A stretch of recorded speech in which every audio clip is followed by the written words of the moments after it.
I'm Peter. And I'm Matt. And we are Fort Glen Whisky. Whisky. We've developed over the last 10 years or so our own maturation methods, which involve a lot more work to the whisky than most other producers will put in.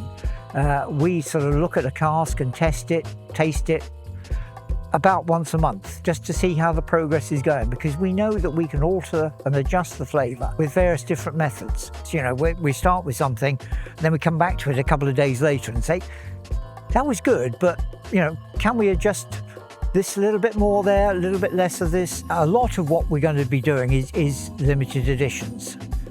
So a lot of the whiskies we've got, you know, some are 25, 30 years old, even nearly 40 years old with one set of casks that we've got.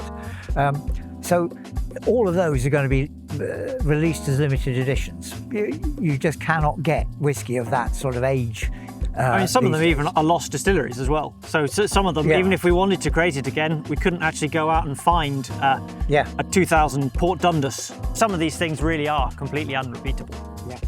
So one thing that I love to do outside of whiskey is cooking, and I think there's quite a lot of parallels between whiskey and cooking. I mean, if you're making a pasta sauce with meat in it, I like to think of malt whiskey as being like bacon and grain whiskey as being like chicken.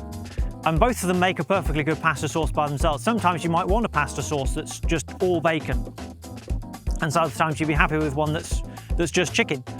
But actually, when you mix the two together, you can get a really good balance of flavours. And so I think there's this perception sometimes that malt whiskey is a superior product to blended whiskey. But actually, there's so much you can do with blended whiskey that quite often, you know, a good blended whiskey can stand perfectly well alongside a good malt whiskey. But I'm a bit of a perfectionist, so I always like to try and make anything I cook, I try and do it as well as I possibly can. And it's just wonderful really to have something tangible.